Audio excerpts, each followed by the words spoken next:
carrying on because the Lakers, they host the Pacers tonight before going on a 6-game East Coast road trip. So, Legs, will the Lakers be over 500 when they return? Chop it or drop it? I'm going to chop this up because, no, they will not be. Okay. They've got to run through some tough places on the East Coast. Some of those teams will be depleted. They're lucky they get to play Brooklyn in Brooklyn, so they won't have Kyrie, won't have KD. Philly's playing well right now. They've got to go there. They've got to go to Charlotte, who plays really well at home.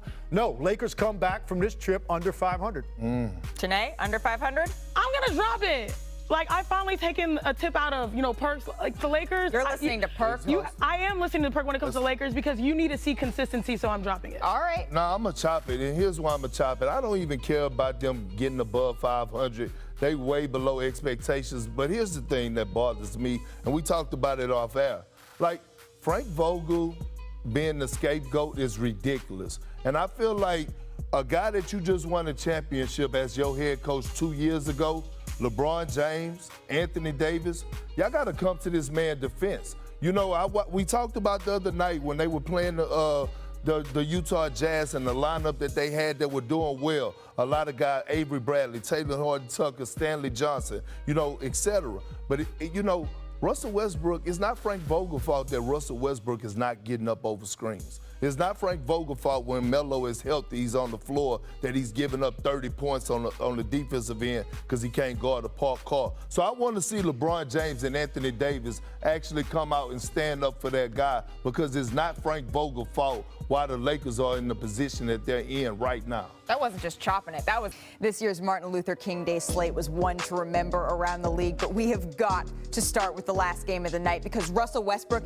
he detonated on Rudy Gobert at the rim. And that's got to be his signature highlight as a Laker to date. And then earlier in the day, Ja Morant pulled off this ridiculous 360-degree layup as the Grizzlies beat the Bulls. In Memphis now, they have won 12 out of their last 13 games. And Luka Doncic, he notched a triple-double in a 2-point win over the Thunder. It was his 41st career triple-double. All other Mavericks have combined for 40 triple-doubles. That's in team history. But Luka, he wasn't the only superstar who dropped a triple-double last night. Jimmy Butler, he gave the Raptors 19, 10, and 10. Whoo-wee. It was Jimmy's 9th career regular season triple-double with the Heat that ties LeBron James for the most in franchise history. And the Heat, they've quietly crept to the top of the Eastern standings. And then there's Devin Booker, who dropped 48 points in a road win in San Antonio. That's the most he's ever scored in a win. And remember that beef with the Raptors mascot last week? Well, since then, Booker is averaging 37.7 points per game, and the Suns are 3-0. So, okay, Devin Booker, we see you. Joining Matt Barnes and Tim Legler at the desk, I'm Malika Andrews, and welcome to NBA Today. Kendrick Perkins, JJ Redick, Adrian Wojnarowski are going to be stopping by in just a little bit. But we just saw it. There were 12 games across the league yesterday. We just hit on some major storylines. But Tim, to you, what stood out the most? Great performances around the league yesterday, but for me, it's got to be the Cavaliers. I look at that game as a statement game, and I know the Nets don't have Kevin Durant, but still, you've got Kyrie trying to now find his way and get his rhythm. You've got James Harden there. You've got Kyrie returning to Cleveland. So this is a big moment for the Cavaliers. They've been hot lately, but these are one of those games, a young team that's playing unconventional lineups the way they are with 3 7-footers. You get the Nets coming into your building on a game like this with this kind of profile and make that kind of statement. This is an enormous confidence builder. And I think in particular, I'm looking at Darius Garland, 27 and 13 dimes in his last 3 games. Ja Morant is an MVP candidate. This is another guy from the 2019 draft when a few picks later, not getting enough attention. Some people think maybe he could play his way into the All-Star game. That's possible. But people need to start watching what this young man is doing because he's lighting it up right now, not only as a scorer, but also as a facilitator, taking control of that team. Absolutely. I like that young, hungry Cavs team, but I was coaching my kids all day. Shout out to G1. We won the championship, so I missed the majority of the games. I saw highlights, but I was able to catch the Laker game, ending their 3-game skid versus the #1 offense in the league in the Utah Jazz, holding them to 37% from the field, 26 from the three-point line. We're obviously going to talk about them later, so I don't want to get too in-depth, but they just played with energy and passion last night, and it was good to see. Don't worry, you don't have to get too in-depth because we will be talking more about the Lakers and the Utah Jazz a little bit later in the show. But let's bring in JJ Redick and Kendrick Perkins for the same question. Perk, what was your biggest takeaway from MLK Day Hoops? Well, I was down there in Miami, so it's only right for me to go with them goons from Dade County. And here's why. I think that we all forgot that this team was actually in the finals 2 years ago. And now they've added Kyle Lowry and they added P.J. Tucker. And now Bam Adebayo is back and he looked like he hadn't skipped a beat. So when I look at them and I look at their culture, it's just like, hey, they hang their hats on the defensive end. They have enough firepower when it comes down to Jimmy Butler. Tyler Hero, he said, put some respect on his name. He's been balling. And they have the best basketball coach in the game in Eric Spoelstra, a guy that knows how to switch it up on the fly. And when I look at this Miami Heat team, they're my dark horse to win it all. They could beat any team in the NBA in a 7-game series when healthy. Whoa, dark horse to win it all. Okay, JJ, I don't know if you can follow that with your takeaways from Martin Luther King Day, can you? Well, actually, I agree with Perk. When healthy, I could see the Heat winning it all. But look, my big takeaway from yesterday, and really from the last 10 days or so, is that the Phoenix Suns should be and are the favorites in the West. They're the only team in the NBA with a top 5 offense and a top 5 defense. They're 34-9. The combination of Chris Paul, Devin Booker, and DeAndre Ayton have only played in 23 games together, and they're still 34-9. This is a very deep team, and I want to give a shout out to Mikal Bridges, who should absolutely be in the conversation for Defensive Player of the Year and certainly a first-team all-defensive team selection this year. There were so many good games yesterday. There were so many good teams to keep an eye on. Perk and JJ, please stick around because we're going to be coming back to you shortly. But I promised we were going back to the Lakers, so let's go back to the Lakers and what they did in Crypto.com Arena last night because it was an interesting game. So LeBron James and the Lakers, they were hosting the Jazz across the street, Tim Legler. It was an interesting matchup here. I want to pick it up, though. Let's go to the second quarter because the Lakers are up 4 here. LeBron James brings the ball up the floor, stops, pops. You know it's good, Tim Legler. You got to live with that if you're the Jazz. What are you going to do? LeBron would walk up 3. That's the shot you want him to take, but he was feeling it. But are you going to live with this? We need to see that again and again and again because he just took flight there. That's going to be nightmares for Rudy Gobert for a while. And I'm happy for Russ. Russ has taken so much heat this season, man. I'm happy. Even if he got a tech, he didn't care. We didn't care. Beautiful to see. That's a tech that you eat. So the Lakers were up 6 at the halftime, but then early in the fourth, they're down 9 here. LeBron James all the way to the hoop. LeBron has been working a lot smarter instead of harder. I love these small back cuts, working from the pinch post and posting up on the block, and it's really got this team going. Well, and then you have Stanley Johnson hitting Avery Bradley for the corner 3. So the Lakers role players, they were really stepping up in this game. I know we just showed a Stanley Johnson pass, but he had 10 of his 15 points in the fourth, and then this was just icing on the cake. And Russ Westbrook, he's going to let the fans and his team know it. Here's LeBron James after the game. When you sent out that tweet making that promise, what did you say to the team or what did you have in mind to say to the team? I didn't say anything to the team. It's my accountability, holding accountability for myself and my teammates. I didn't say anything to the guys. Just, talk can be cheap at times. You just got to go out and have action. We all understood that our effort and energy wasn't where it needed to be. In the Denver game, in the second half of the Memphis game, and then whatever the other game we lost. But we weren't giving maximum effort. So, that starts with me as a leader of the team and just taking the onus, letting Laker Nation know it wasn't about anybody. It was about our fans and the people that ride and die for the Lakers every single day. Let them know that I got this and it wouldn't happen again. Lakers had given up over 128 points per game during their 3-game losing streak, which was the worst in the league, but allowed just 95 points to the Jazz last night. That's the fewest points they've allowed in over a month. So the Lakers, they got the win, but Tim, you weren't necessarily convinced that things have turned around here. What did you see from the Lakers? Yeah, listen, much needed win, but let's keep it in perspective. I think that was the worst I saw Utah play all year. I mean, they had 4 threes, they didn't shoot the ball well, and then they had key breakdowns at the wrong time. And look, if you're going to get contributions out of your role players at the right time, Lakers got it last night. Stanley Johnson was huge in the fourth quarter. And I just want to talk about, this is a critical possession. I think the biggest possession of the game, just to give people an idea, an anatomy of a play. And how does it happen that you get this sort of breakdown here at the end by the part of the Utah Jazz? Now, first, take a look right here. Now, this is LeBron James. And you want to know what it's like to be a superstar in the NBA. This is what it looks like in late game possessions, all right? You got 4 guys loaded up on this side of the lane ready to give help. LeBron sort of sees that. It is right now a 1-possession game. It's 92-89, 2.5 minutes to go. So he decides he's just going to take the jump shot. As this ball goes up, here's what happens. Rudy Gobert is taught to just go get it. So he's watching the flight of the basketball. The problem is, so is Royce O'Neal. And when he does that, he does not get what he needs to, which is a chip right here on Stanley Johnson. If he gets a chip, Rudy Gobert gets the ball, the Jazz come down with a chance to potentially tie the game. It doesn't happen. So what happens instead, take a look at the free run, except for on the ball, and as a result, you get this flash. Mitchell reacts to it. You've got 4 guys in the lane, and now you get this simple float to the corner by Avery Bradley. Great job by Stanley Johnson finding him, hits him in rhythm, hits him in the cradle.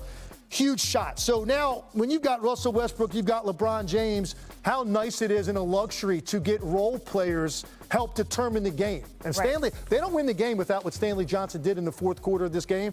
And Avery Bradley obviously stepping up with the 3, gives the Lakers a much-needed win. But let's not think overnight they turned into the bad boys Pistons defensively.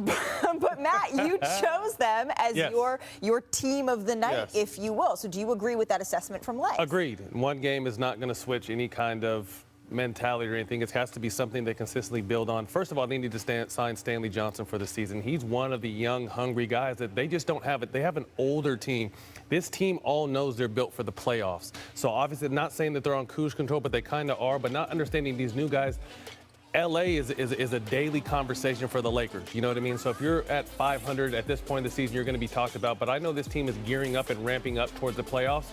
But they have to understand there is some importance during the regular season. We're waiting for AD to get healthy. We're waiting for their chemistry of their big 3 to get on. But again, this team is built for the playoffs. So I think as long as they're healthy, they're going to have a chance still. Well, you mentioned the magic words, healthy, and Anthony Davis, our Dave McMenamin, reported that hopefully on this road trip that they're going on, that's when the Lakers are targeting for him to finally make his return. And the Lakers, they face Indiana tomorrow night, but then they go on their longest road trip of the season. It's 6 games away from home. It takes them through Orlando, Miami, Brooklyn, Philly, Charlotte, Atlanta. This is the Grammys road trip. It's the Grammys trip. Even without the Grammys, it's the Grammys trip, if you will. We still have so much to come on NBA.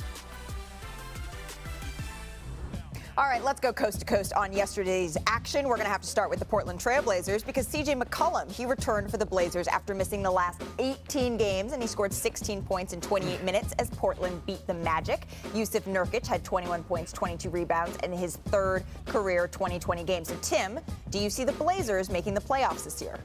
Oh, man, I think they're going to be a play-in team. 7 through 10, somewhere in there, and probably get bounced. All right. Well, another injured All-Star returned. Bam Adebayo played for the first time since late November and scored 14 points in the Heat's win against the Raptors. And then Jimmy Butler had his 2nd triple-double of the season. So, Matt, how big is it for Bam to be back here? It's huge. This team's been floating under the radar all season and has a great chance to win a championship this year. Oh, well, I mean, we're getting some Heat love today. I know producer Hillary loves that. All right, let's get to the ATL because the Hawks, they beat the Bucks behind Trae Young's 30 points and 11 assists. And Atlanta overcame a 14-point deficit to snap a 10-game home losing streak. So, Tim, what stood out to you from Trae's performance specifically? Well, look, I think this team has lost its swagger. I think they realize expectations are hard to live up to. They set the bar high last year, and they're going through some growing pains. Well, you have to imagine this game means a little bit to them, considering this was the Eastern Conference Finals rematch. And then last but certainly not least, the Clippers. They beat the Pacers and scored a season-high 139 points. But later in the day, their 2 injured superstars, Kawhi Leonard and Paul George, were at a playoff Rams game, or I should say the playoff Rams game. It was a big one. So now to talk a little bit more about the state of Los Angeles basketball, joining us on the desk is senior NBA insider Adrian Wojnarowski. So, Woj, I do want to start with the Clippers here because Paul George, he's been out since the team announced on Christmas he was dealing with a torn UCL in his right elbow. So what's the latest on his timetable? Malika, I'm told that the Clippers are going to extend that initial 3 to 4 week period of rest for Paul George, likely for a few more weeks. They want to see how this elbow heals, how it responds to the rest.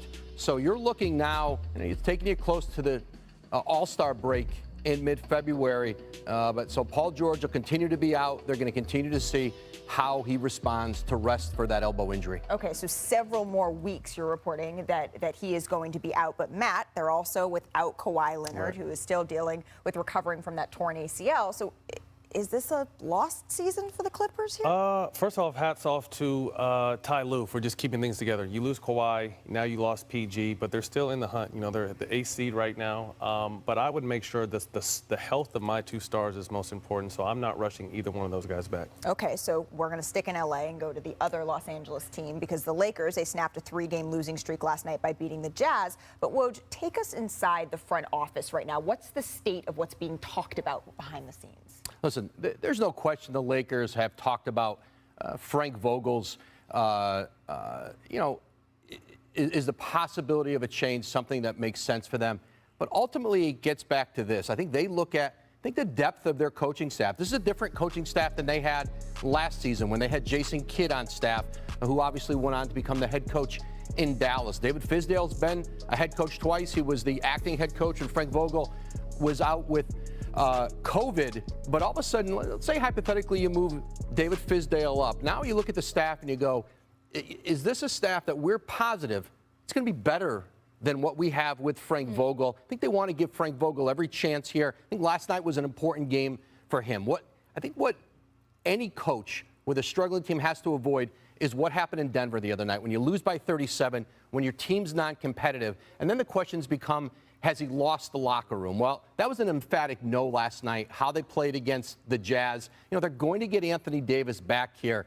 But I think this is an organization, I think, that wants to continue with Frank Vogel. But there's certainly a lot of pressure always in that seat with the head coach of the Lakers. No one's going to survive losing for very long. But I think right now, Frank Vogel, I think he's got the opportunity to certainly hang in there until they get AD back, and then really see what this team is. Well, there's 2 sides to this coin, though, right? Because it's what the staff can do, and then it's the roster. So as you're looking at this roster, Legs, as it's currently constructed, what needs to change for them? Yeah, Matt and I were talking about this earlier. I mean, you're talking about a veteran group that honestly has very little interest in the regular season.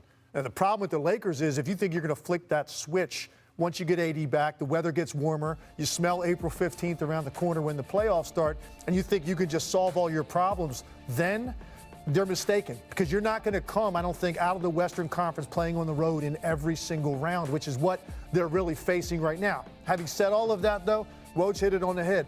Listen, talent makes up for a lot of mistakes. And when you add a guy that's a multidimensional game changer on both ends of the floor like Anthony Davis, and you get a number of games under their belt with LeBron, with Westbrook, Carmelo back, when we can finally really see what is the ceiling of this team, we'll have a better idea. Right now, like a lot of teams in this league, they're missing a really key guy, and it's hard to evaluate exactly what they're going to be. Also, the age of their roster, I think the second half of the year is what these guys are built for. So let's get AD back, get some games under the belt, and then we can really judge what the Lakers are, because right now, they're not a contender in the Western Conference. We got to see what it looks like with AD. Well, the trade deadline is looming, and as long as Adrian Wojnarowski is on this panel, I have to ask, is there anything brewing right now for the Lakers? Listen, the Lakers tried. They tried to get involved with Cam Reddish. You know, the Knicks had a better asset for them. I think the Lakers are in a tough spot to do anything other than just kind of move the furniture around. To think that they've got the assets to do something to get dramatically better. Listen, Taylor Horton-Tucker, a good young player. Listen, he's probably better than what they can get for Taylor Horton-Tucker. Kendrick Nunn is yet to play this season. They put him in some trade discussions. But this is a team, listen, Miles Turner, who's a player in Indiana, he's out with a stress reaction in his foot. I'm told he will be out past the trade deadline in February, which makes trade talks more difficult for Indiana to get max value back for him. I think for the most part, the Lakers' improvement is going to have to come from within. They just don't have tradable assets, especially with so few sellers in the market. There are going to be other teams who can offer those select few sellers better offers than the Lakers will be able to. So that improvement likely is going to have to be internal. Woj, thank you so much for joining us today with your insight and reporting. Wednesday Night Hoops.